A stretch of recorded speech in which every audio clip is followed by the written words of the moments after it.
পারিশ্রমিক না পেয়ে দুর্বার রাজশাহীর ক্রিকেটাররা অনুশীলন বর্জন করেছেন, এমনকি না খেলার হুমকিও দিয়েছেন। গণমাধ্যমের এমন খবরকে গুজব বলেছেন ফ্র্যাঞ্চাইজিটির অপারেশনস ইনচার্জ জাহিদ আহমেদ। তিনি জানান, ক্রিকেটাররা বিশ্রাম চেয়েছেন আর প্রতিশ্রুতি অনুযায়ী বৃহস্পতিবার পারিশ্রমিক ইস্যুর সমাধান হয়ে যাবে। প্রস্তুত এম এ আজিজ স্টেডিয়াম, দুই পাশে দুই নেট রাখা হয়েছে।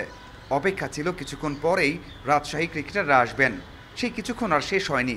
অনুশীলনের 10 মিনিট আগে জানিয়ে দেওয়া হয় অনুশীলনে আসবে না পুরো দল। এরপর সন্দেহ তৈরি হয়, কেন হঠাৎ করেই অনুশীলন বাতিল করলো দলটা।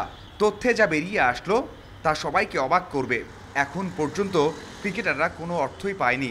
একের পর এক ডেট দেয়া হলেও সেই ডেটে টাকা পাননি কেউই। সবশেষ 13 ও 14 জানুয়ারি টাকা দেওয়ার কথা বলেছিল কর্তৃপক্ষ।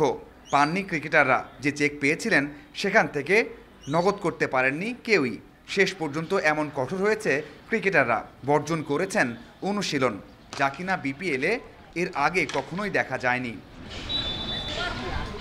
দলটির কর্তৃপক্ষের সাথে যোগাযোগ করা হলেও কথা বলতে রাজি হননি কেউই। ক্যামেরার সামনে আসা তো দূরের কথা।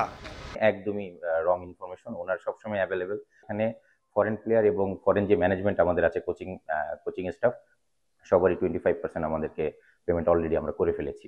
শুধু লোকাল প্লেয়ারদের পেমেন্টটা বাকি, যেটা চেক দেওয়া ছিল, যেটা আগামীকালকে আমরা ক্যাশ হয়তো করে দিব ইনশাল্লাহ।